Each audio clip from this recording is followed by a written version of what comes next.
Hey guys, Arm&Gun here, talking today about the Valmet that I have before me. And yes, this is a Valmet. As much as it appears to be a Galil AR, it is in fact a made in Finland Valmet. Simply altered in a few cosmetic ways to take some Galil furniture and thus appear like a Galil AR. Though again, rest assured, it is a Valmet M88 and perfectly legal in Canada. So, the previous owner of this, that put this actually together, is a Valmet collector and a quite talented machinist. So he took a Hunter, the Valmet M88 series, which appears to be a sporting rifle. I would have just done a video on that, which you can check out. That particular one was chambered in .223. I shall just grab here. This is a .223 round. The guns also came in a number of other chamberings, including .308. .308 is the most common, therefore the easiest to find, and the most likely ones you'll see turn into a Galil. So, in Canada, Galils were banned along with AKs about 25 years ago. Again, through whatever reason, the M88s and M78s were exempt from that ban, and thus because the M88s featured a milled receiver that is almost identical to the Galil receivers, these made fantastic clones then, or candidates then, to be cloned into Galils. So the carrier, I know, just drops right in. Otherwise, the barrels, bolts, and stuff like that are proprietary. Those aren't going to interchange, but the carrier does, and the factory sporter bolt from the Valmet, or the Valmet Sporter, Valmet Hunter, they will drop right into the carrier. What was modified from this one, you can see this was basically an M88 in .308 and a .223 Galil parts kit is what made this rifle here. You've got your Galil folding stock. The guy just made a small adapter so that this could fit onto the receiver. The trigger group can move forward. I showed this briefly in the M88 video. You see there's a little space where they've left the cutout for the trigger group to be used with the pistol grip, but from the factory they set it back so that you're using it with a traditional sporting style stock. So you move that forward to install the grip, put the trigger guard in here, the magazine release from the Galil parts kit. The safety selector would have likely been from the Galil parts kit as well. This guy was talented enough to do the safety from the opposing from the grip, which was one of the notable changes that Galil put into his rifles. Was an upgrade over the AR. It allows you to put the rifle in fire or safe from the with your thumb, which is rather nice.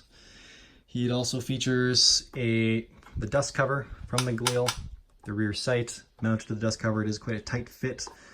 The Galils, or the Valmets in general, featured very tight fitting top covers, which was nice. The Valmets were made to be a more accurate platform for the fins.